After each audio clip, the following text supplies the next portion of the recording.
Halo semua, selamat datang, selamat bergabung di Bintang Tarot YouTube channel ya. Mohon maaf untuk sudah beberapa waktu ini saya udah lama nggak bikin konten ya karena ada kesibukan. Ya. Baik, sekarang saya akan coba memulai ya untuk membuat sebuah uh, ramalan ya. Ini bisa vice versa ya, bisa tertukar dan terbalik energinya, bisa resonate, bisa enggak. Teman-teman bisa kayak cross check dengan apa yang teman-teman alami, dengan apa yang teman-teman rasakan. Baik, tema kali ini saya akan membuat readingan bertemakan karma untuk dia yang telah menyakitimu. Jadi bagi teman-teman yang merasa kayak tersakiti atau ditinggalkan atau dikhianati oleh seseorang, dan teman-teman mungkin ingin melihat atau sedang menunggu sebuah karma untuk dia, ini mungkin video yang tepat untuk teman-teman. Baik, sebelum saya membaca lebih lanjut atau sebelum saya tarik energi karma untuk dia, yang pertama-tama ya, misal kalau readingan ini nanti cukup bermanfaat, jangan lupa support dan dukung terus channel ini dengan cara subscribe, like, comment, and share. Dan misal juga bagi teman-teman yang ingin personal reading dengan kami, ingin konsultasi perihal kehidupan, asmara, karir, dan konsultasi perihal hal yang lainnya, teman-teman bisa hubungi nomor kami, nomor WA kami yang ada di bawah deskripsi video ini. Kurang lebihnya seperti itu. Baik, tanpa berlama-lama, kita coba mulai ya. Kembalikan lagi ya, taruh kepercayaan tertinggi kita kepada Tuhan Yang Maha Esa ya.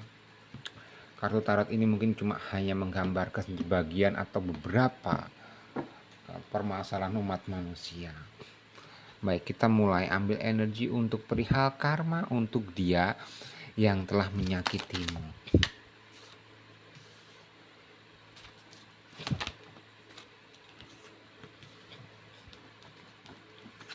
Oke.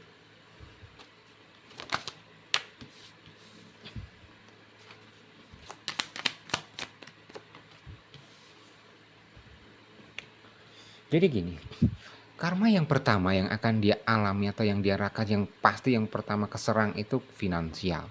Ya. Jadi kerjaan dia itu berantakan.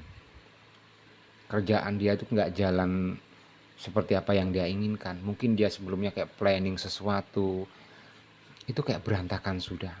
Ya. Awalnya dia yakin banget kalau karirnya atau finansialnya akan ada sebuah peningkatan, tapi berubah secara drastis untuk saat ini. Dan sampailah di titik dia tuh kayak bahasa kasarnya itu kayak banyak overthinking, banyak ngelamun, lelah dan capek sebenarnya di sini dia. Tapi dia kayak tetap masih berharap. Ya, dia nggak ngeh loh kalau itu sebuah karma untuk dia. Nah, jadi gini, terus karma yang selanjutnya selain finansial, selain karir apa? Kisah asmaranya. Jadi kayak semua karma tuh dia tuai juga langsung gitu loh di dalam sebuah kehidupan dia. Jadi kayak apa itu? Bahasa kasarnya karma dibayar tunai di dunia. Seperti apa lagi? Contoh kayak gini. Setelah finansialnya berantakan, terus dia kayak ada deket lah atau dia menjalin lah hubungan dengan seseorang yang lain. Dan berketepatan seseorang itu kayak maksudnya dia ini sangat cinta banget dengan pasangannya ini. Tapi yang terjadi apa? Apa yang dilakukan dia ke kamu itu dilakukan juga oleh pasangannya saat ini ke dia. Jadi dia kayak kayak cinta banget dengan pasangan barunya, dan dia saat ini diselingkuhi dengan pasangan barunya, dan lebih kejam cara menyelingkuhinya. Jadi sebenarnya kayak impas lah ya. Kalau teman-teman bisa melihat secara detail apa yang dia alami itu, kalau bisa saya bilang impas. Tapi ya mungkin dari pihak teman-teman semua masih belum puas karena mungkin belum bisa melihat dengan mata kepala sendiri. Itu. Nah, nanti akan berada di titik ya. Pas dia udah bener-bener hancur. Ini kalau dia hancur dalam hal karir, dia kayak masih survive. Dia masih bisa bertahan. Karena apa?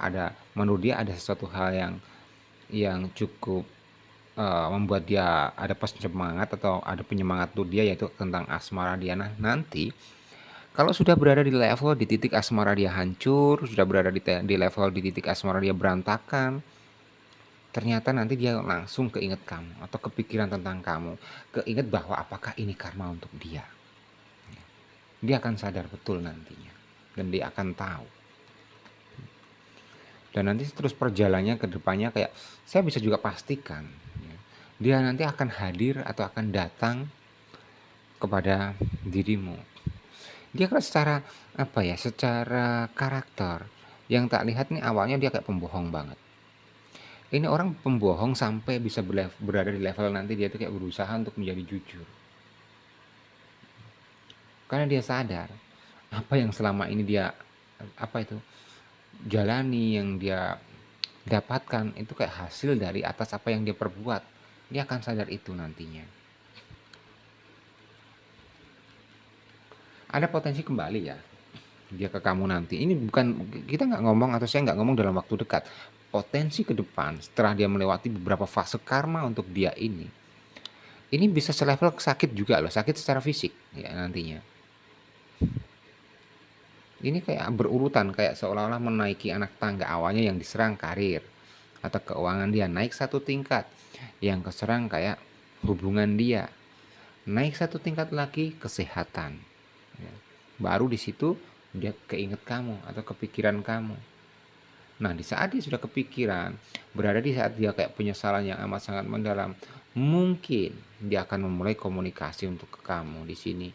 Walaupun itu nggak mudah, walaupun itu kayak nggak gampang untuk dia lakukan, kemungkinan besar itu tak akan terjadi atau kemungkinan besar akan dia lakukan. Dia saat ini kalau misal dia itu diterjang ujian atau karma ini, dia kayak sesegera mungkin berharap ini bisa clear, berharap ini semua bisa terselesaikan. Tapi nyatanya intinya Tuhan itu nggak akan pernah salah alamat untuk memberikan sebuah karma. Contoh dulu dia sakitin kamu, contoh dulu dia tinggalin kamu, dia kayak dengan kejamnya, dengan teganya begitu saja. Balasan untuk dia itu juga akan setimpal, itu juga akan lebih besar yang dia alami. Itu nanti dia akan berada di fase itu kayak mikir atau kepikiran terus menerus, menyesali, meratapi sesuatu yang sudah terjadi di diri dia. Kayak penyesalan itu pasti kayak berkaitan dengan dia.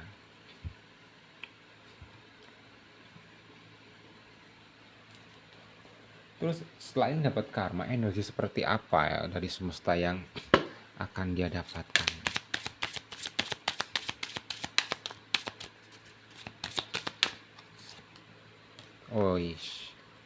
Oke. Dia akan diuji dengan ujian yang amat sangat besar yang sebelumnya dia belum pernah alami. Anxiety atau pola pikirnya itu akan keserang. Dia akan merasa cemas, akan merasa kepikiran, overthinking, gak nyaman.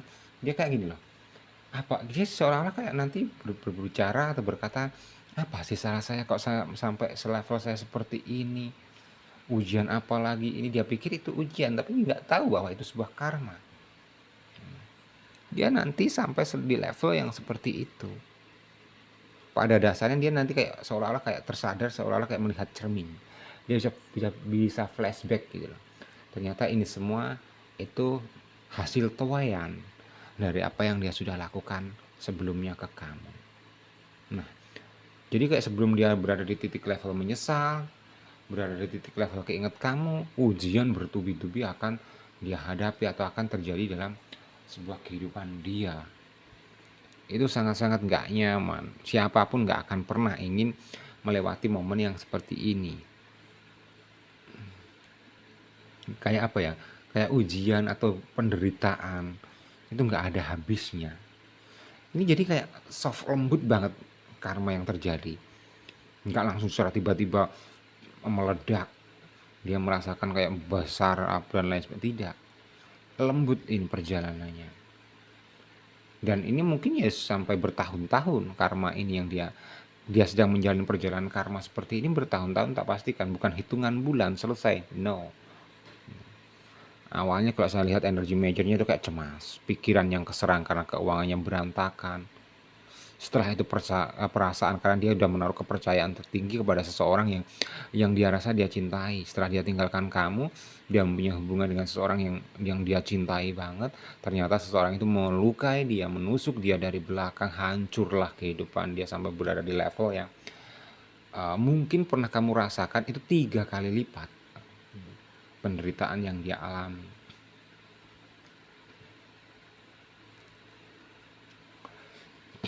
Ya, nanti pada dasarnya dia baru sadar di titik, iya, ini semua kesalahan saya.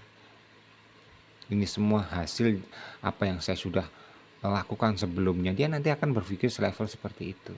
Dan disitulah mungkin kalau dia mendapatkan pencerahan secara hati dan pikiran, mungkin dia bisa berubah menjadi lebih baik. Ya. Karena itulah mungkin kayak perjalanan hidup dia, pergantian energi dia itu di momen yang seperti itu. Di level dia udah hancur semuanya, baru dia tersadar. Itu semua hasil dari perbuatan dia selama ini. Gitu. Jadi karma yang tercipta dari dia nyakitin kamu tuh sangat-sangatlah besar. Kayak ibarat kata dia menanam pohon, semakin lama itu semakin bertumbuh dan semakin besar.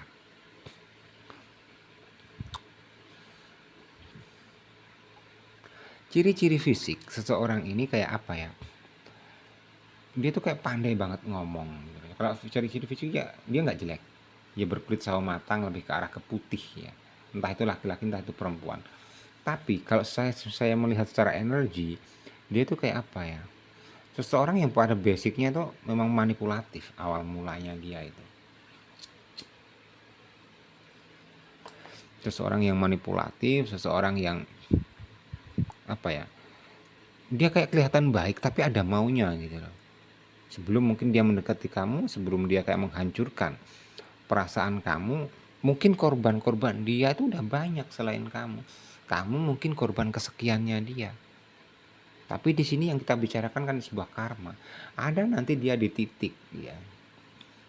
Akumulasi dari perbuatan dia itu menghancurkan diri dia sendiri, menghantarkan dia ke dalam jurang penderitaan.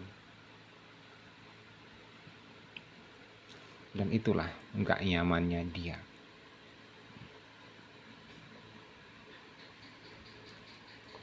Sebenarnya kayak apa ya? Kayak kehidupan ini sangat-sangat adil. Kalau kita nggak mau dicubit, ya kita nggak usah nyubit. Karena kalau kita nyubit, suatu saat kita dicubit itu kita ngomong hal yang kecil. Hal yang besarnya kalau kita mukul, ya suatu saat pasti kita akan terpukul oleh seseorang juga. Itu ya. Jadi yang saya bisa lihat di sini memang ya kamu nanti endingnya kalau kamu memang benar-benar kamu tunggu banget ini karma, kamu bisa tersenyum lebar melihat balasan semesta langsung untuk dia.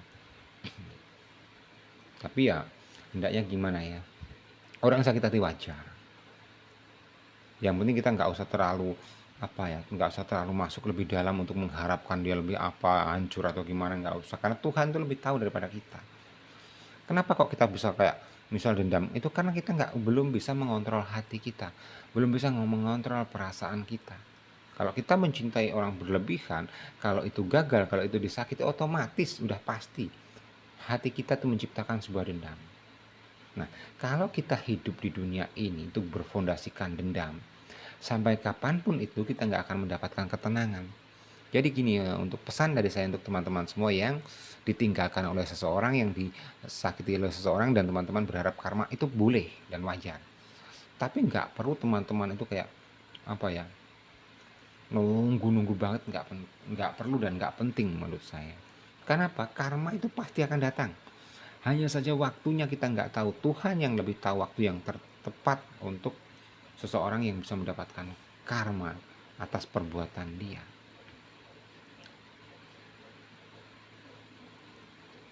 Toh nanti yang tak lihat ke depannya kehidupan dia nggak ada bagus-bagusnya. Hidup aja udah untung. Sampai selevel seperti itu. Hidup ya, nyawanya masih melekat aja udah untung. Karena apa? Anxiety, kecemasan, keuangan berantakan, bahkan malah banyak dimanfaatkan.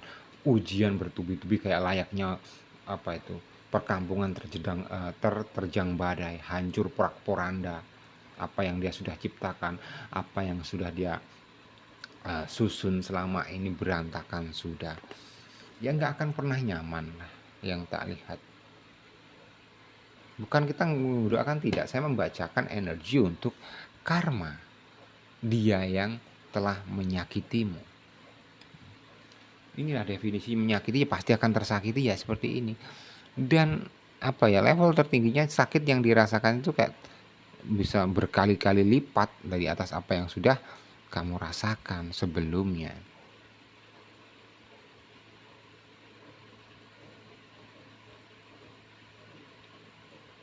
Jadi kayak apa ya, intinya semua itu berjalan dengan apa ya, dengan porsinya masing-masing. Jelas banget di sini dia nggak nyaman, dia berantakan.